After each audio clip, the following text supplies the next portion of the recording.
Welcome everyone back here at the front office report. I just lost Omer. Sorry, he's it's not back. again. There it It's not is. again. No, it's okay. My It's okay. camera.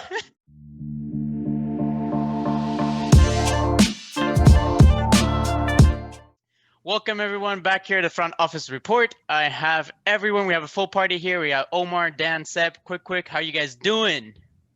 Good. Good. I'm glad to hear. Good. So, I've actually last minute joined up these guys for a little bit of a surprise conversation slash Ooh. topic, whatever it is. So we'll get right into it. I've been wanting to do this for a while, but we've been waiting on the NFL season coming around, so it's finally here. It's a few weeks away. Yeah, a few weeks now. And preseason's right around the corner, so let's get to it. The nitty-gritty of NFL, which is fantasy football. Okay. So we're gonna talk a little bit about fantasy football. This is my first of many, hopefully. This will be the NFL edition. I call it I or D. So basically it's left or right in Spanish. So it's izquierda and derecha. So what is gonna happen? That was It's very definitely gonna be my simple. next guess. Why? Sorry, I there's this question that I really need to ask. Why couldn't you just do L and R? Why I and D? Copyrights. I'm sure there's a game out there called left or right or this or that. This may be inspired by other games, and I wanted to add a little The bit. games are available to purchase. Exactly. Okay, So- got it. Pretty simple. I'm gonna show you two sides of a coin, essentially, and you guys are gonna tell me what's best. Now, what do you think this will entail? I'm assuming Players which like fantasy. fantasy. Two players and which players are best. Yeah. NFL traits. So fantasy. Okay. traits. Oh, I've actually went Oh, through gosh. I like the that, I like that. Yahoo. Yeah, I went through Yahoo and actually found actual trades that have been happening. So this wasn't me bringing these up. These are actual trades that happened in the market over the last few days. Okay. I like this. Redraft. We're gonna focus on redraft, half PPR. Okay. Okay. Draft half PPR. With that said, Alright. let's go ahead and start. On the left, we have Juju, Okay. Christian McCaffrey, Oh my god. Wow. Okay. and Brandon Ayuk. Okay. Okay. And on the Oh, right side, strong we start. have Najee Harris, Oh. Okay. Nick Chubb, Mm. and Stephon Diggs. Who wants to take it? Oh. I mean, I'll start. So I think on the D side, you have a lot of potential, but Stephon Diggs had an exceptional year. So whoever is selling him at an all-time premium. Nick Yeah. Chubb at the end of the day is still sharing touches with Kareem Hunt, who last season had just come off some time off. Like if he has another full preseason under his belt, he actually at times looked more lethal than Chubb. And as Harris is as amazing as he is, and he's so far seems like a great player, like a great person, did very well in college. He's very untested in the NFL yet. So to me, you have the number one running back, barring the injuries, and Panthers still don't have like throwing, passing weapons to really kind of shift to the passing game. Juju still has some service, and Ayuk is still in a very good Shanahan offense. To me, the I side wins hands down. That's my thing. Oh, okay. Oh, Seb, do you disagree? Any agreements, disagreements? I think I'd lean towards the D side, Yeah, you like the D. Yeah, I like the D. I don't know. I just think again, Stephon Diggs was I can't remember fantasy wise, but obviously we did our quiz a couple of weeks ago, which still needs to go up. But he had the most receiving yards last season. Josh Allen is a year older, year better. He's still the number one option on the Bills, and the Bills are going to be good. Nick Chubb, I still think he's far superior to Kareem Hunt. I think he's a top 3 running back this season. Fantasy or wait, fantasy or fantasy. I see him as that's a top 3 a fantasy bold running back. claim. Yeah. Hey, I want that clip. I want that clip. So then when Seb is losing his and in most of his leagues when he has Chubb shares, I want that clip. I would love some Chubb shares. I might see if I can get him on the Chubb. And again, Seb loves the Najee Chubb. Harris. We need to stop We're learning making a lot. penis jokes for me. We're learning a lot about Seb. And then Najee Harris has come in as, I'm sure in our league the other day, wasn't he the first running back taken off the board? He's widely considered the RB1 from a rookie perspective. I think I'd go D side personally. This one's really difficult. Just Yeah, it's because tiebreaker. I don't know. Najee Harris is a rookie. We have to remember that. The Pittsburgh offense is absolutely packed to the brim. There's really no room for anyone else in that offense,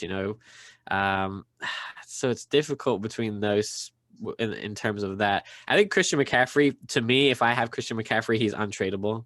I don't know why I keep seeing people trading Christian McCaffrey unless it's an absolute boatload of picks and you're having to rebuild. I just never understand it. Always, to me, it's the best player. He's the best player. Would we agree that he's the best player of all these guys?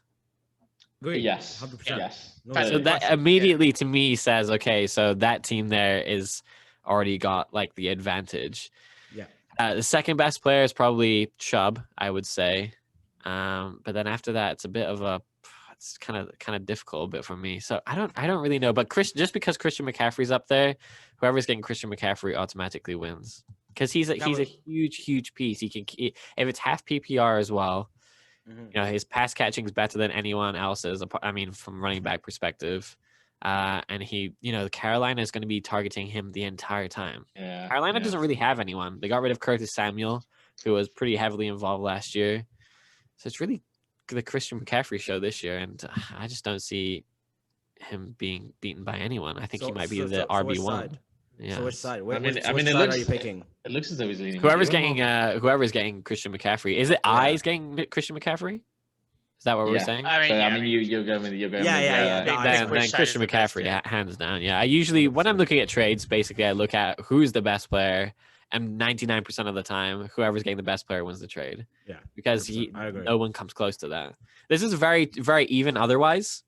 But Christian McCaffrey puts it over the edge for me. I do agree with Dan with the whole if you have Christian McCaffrey, you're not really looking to trade. So I'm assuming this is like D going to I and be like, hey, look, here you go.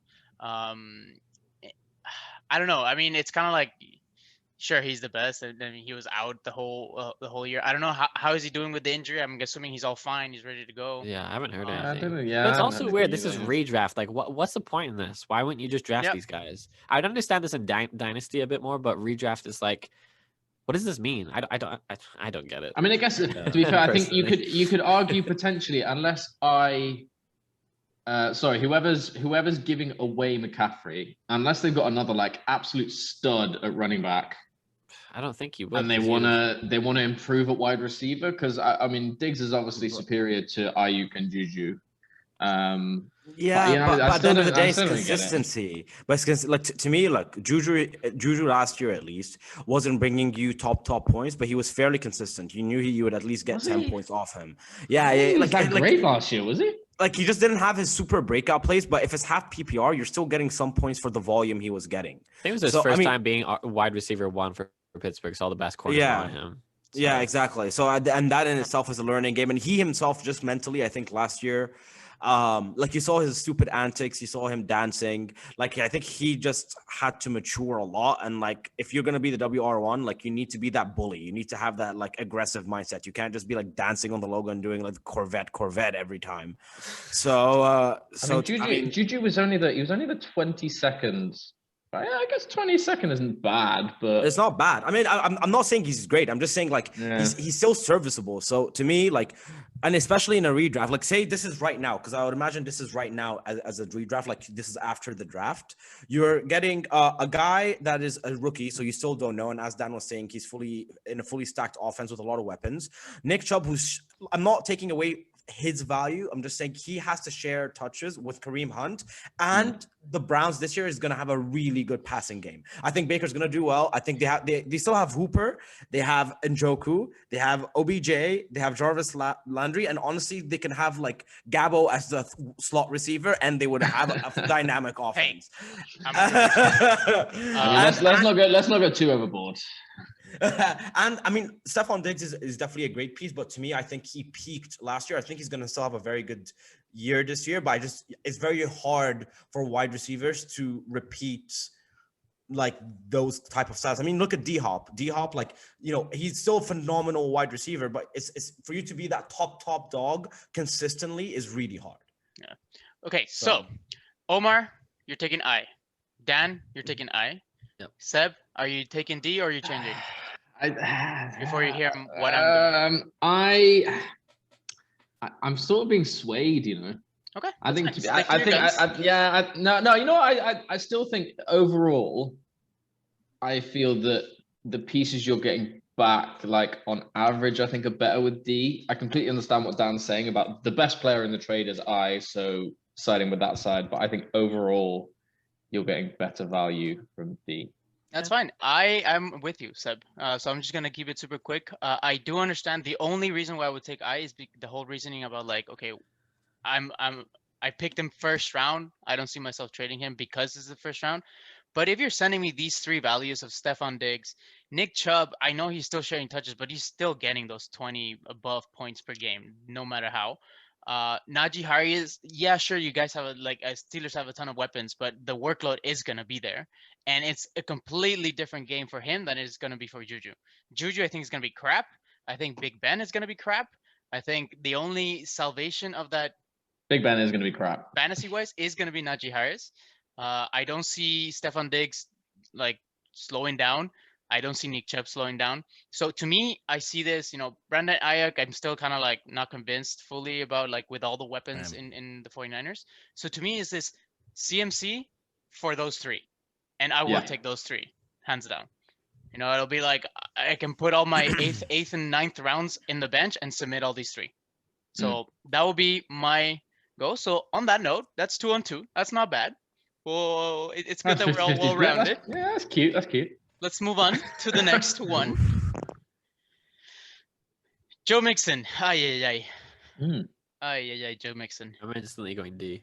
And Same. And Josh Allen for Alvin Kamara and Jalen Hurts. That's easy one. I would say. Yeah, same.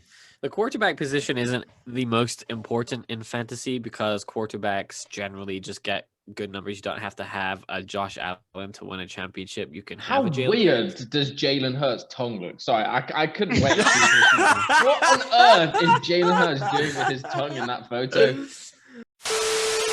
Anyway, so I really don't think quarterbacks are that important, even though, Josh Allen is clearly the better one. Jalen Hurts didn't really get that many reps last year. Joe Mixon is a complete write-off in my opinion. I wouldn't draft him no matter what at this point. And why? Why? So many issues on and off the field, injured all the time. Just don't like him in Cincinnati. Just never really. I just don't like him. Honest. And it's nothing personal. It's just like I've had him in leagues before. He never finishes the season ever. Look at Alvin Kamara. He is leading pass catcher. Michael Thomas is out. He's going to be doing all the workload in the Saints offense. You got a new quarterback who likes to run the ball and likes to pass it off. It's going to be the Alvin Kamara show in the Saints. 100%. This is an easy dub for the D team. Same. So to build on what Dan is saying, so I actually would like Jalen's side even more because if we're looking at fantasy specifically, fantasy rewards kind of mobile quarterbacks who like to do the runs, which Jalen does. You look at Lamar, you look at Russell Wilson, even Patrick Mahomes with his runs. Josh Allen. I mean, no, but not. If you look, I'm not taking away from Josh as well. Okay, but then if that's the same, then they cancel each other out, and it refeeds Dan's point that you're pretty much just trying to find the better running back, right? And actually, fun fact: so when Michael Thomas was out last game, obviously this was under Drew Brees as quarterback. Alvin Kamara had a minimum of 8 pass attempts towards him every single game Michael Thomas was out. So if you're doing half PPR, that's a minimum. If say he catches, some of them, say he catches half of them, that's at least 2 points. Alvin Kamara is going to get, not by even running, just by catching the ball. Like, that's not any yards that he runs with the ball afterwards. So to me, it's so clearly the D side. And actually about Joe Mixon, I know we're all in a few fantasy leagues together. I've been drafting Chris Evans, this rookie that the Bengals have taken, in every single league, and he's like very low as well. So that second, third round where people aren't really knowing their people, just because I genuinely think Joe Mixon is not going to be the remaining running back by the end of the season. And that's why I take him. That's why I took him in that last draft that we just were. I was going to say, I'm sure you took him in the last one, actually. Yeah, so it's because I have no faith in Joe Mixon like Dan. All right, Seb, what are your thoughts? See, I did. I was just while you guys were talking, I was just having a look at where Joe Mixon was ranked because coming into this, I'm quite high on Joe Mixon. I've never had him in a fantasy league beforehand. So Dan, I completely take your point that if you've had him before and he's given you injury problems, fair enough. But when I was looking, apparently, according to I think it's Fantasy Pros, Joe Mixon has actually played more games since he came into the league than Dalvin Cook. They came to the league the same year, and Joe Mixon has actually played more games than Dalvin Cook. Which one do you take, though? I'm taking Dalvin Cook. But I think maybe that sort of injury risk tag maybe is slightly unfair. I don't know. Again, I've not had him. I completely, again, I don't know the stats in terms of how often Josh Allen picks up the ball and just runs, but that man, he rushes. Plus, you've got that Bills offense is going to be massively overpowered compared to like obviously the Eagles. I'm not really rating them, so I'm kind of leaning towards disagreeing with you guys again. That's great. I'm with you, Seb, again.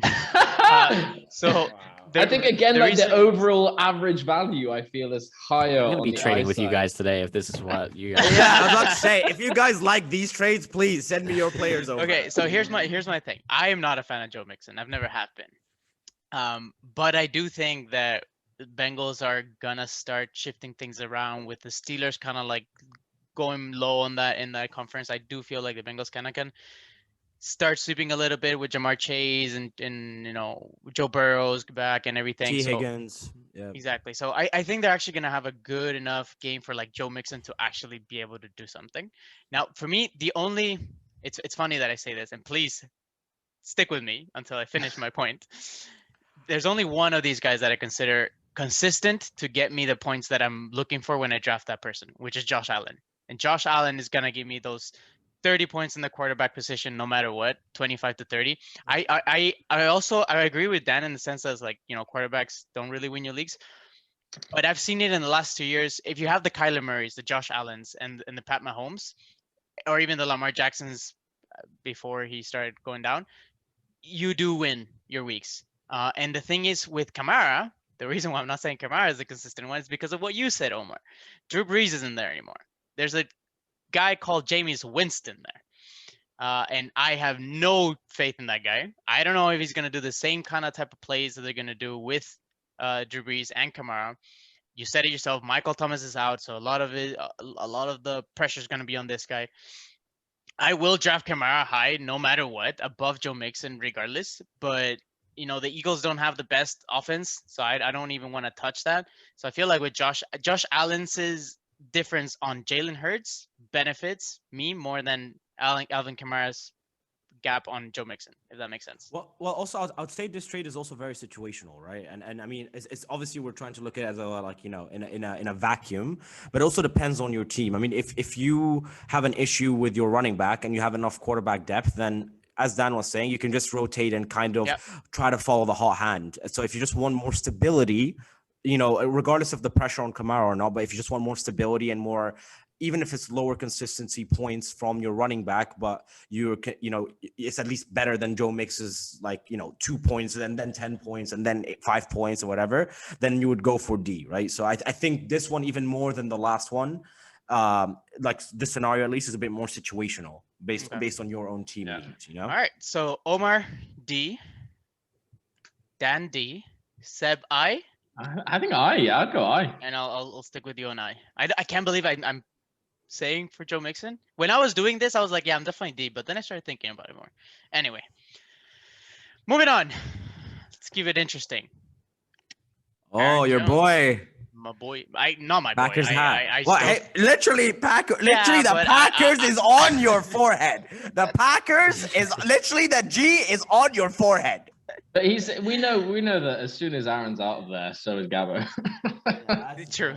This is next G season. There's gone. going to be there's going to be another hat on his head by next season. Yeah. Aaron Jones and Pat Mahomes. Okay. It's a big blockbuster there. David Montgomery, Kyler Murray, and DK Metcalf. Ooh.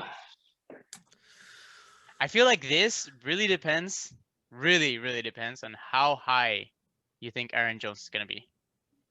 Yep. Okay. Um, I'm leaning D. And I don't know whether with your boy Rodgers actually staying in Green Bay, I don't know whether I should be higher on Aaron Jones now, or whether potentially actually he's going to pass more, so maybe Aaron Jones' value goes down. But again, I just think Kyler Murray. Again, we talked about points from rushing at the QB. Kyler Murray's got that in the bag, and those two wide receivers are. I mean, DK Metcalf is top 10 at least. I think I'd be doing D there. I don't know. I have a lot of nearly in every league. I have both Aaron Jones and David Montgomery, which is kind of funny. So I think, like I said previously, quarterback and trades are almost offset each other. And even though Patrick Mahomes is clearly the better quarterback and clearly will get the most points, I don't think it doesn't make that much difference, to be honest with you. Yeah. Having DK and David Montgomery finally, after 2 seasons, finally had a decent season last year. I think Aaron Jones is clearly better than David Montgomery, but when you add a player like DK, even if he's not top 10, top 20 is still fine with me. As long as he gets top 20, you're decent. So D wins that just purely because DK plus David Montgomery will probably beat out Aaron Jones. I think the best player here is, in terms of points wise, out of the skill players and running backs and wide receivers, I think Aaron Jones is the best. So I'm going against my previous pick the best player kind of thing. But because there's an additional player, if you put someone else on that I, a decent wide receiver, a top 20 wide receiver, I'd probably go I. But because there's no one else, I think D wins this one. Okay. Omar? Yeah, I mean, I would just use. I mean, I'm also on the D side, and we could just use simple math. If Mahomes averages around 25 fantasy points a game, say Aaron Jones gets 20 points a game, that's a total of 45, right? David Montgomery would get you 15. Kyler would get you a minimum of 20, which is not that high for a quarterback. You're already on 35. DK in most of his games is going to get you more than 10 games. So even, just mathematically, on points. Yeah, I'm talking on fantasy points. So mathematically, to me, D makes the most sense. Like I'm talking about average fantasy points per game. Usually David is on around the 15, 12 mark. Kyler's around the 20 mark. And DK, you're assuming he's going to get you more than 10 points. So to me, D wins all the way. That's a very logical way of looking at it, Omar. Cool. All right. I like it. On me, last man, I'll be the odd one out. No, I'm kidding. I do agree. I'll take D here. I agree. I mean, between Pat Mahomes and Kyler Murray, the difference is minimal. I do think Kyler Murray is actually gonna outscore Pat Mahomes as like overall points. I think he's poised for more, but then again, it might be minimal. That's what I'm saying. Aaron Jones, like.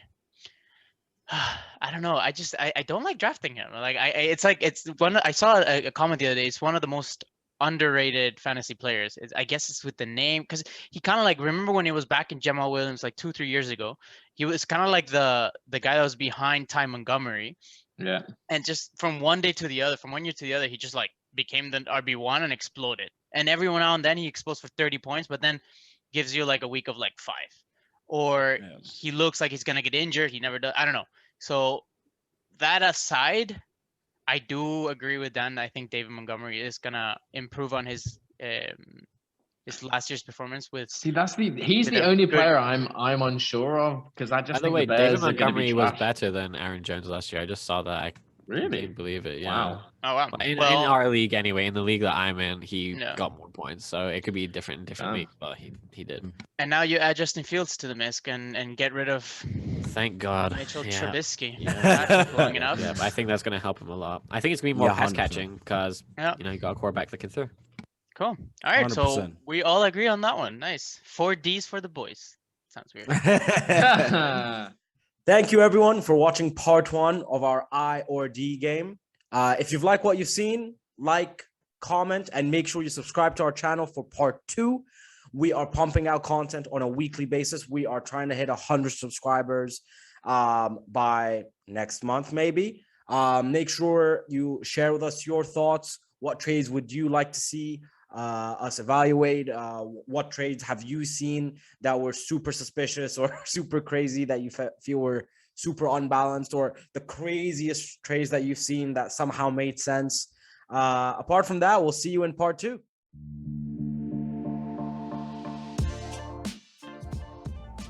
Hey guys, thanks for watching. If you like hearing us ramble about sports, feel free to subscribe at the top right, check out the next videos on the left, and feel free to leave us a like at the bottom. Thank you guys for watching.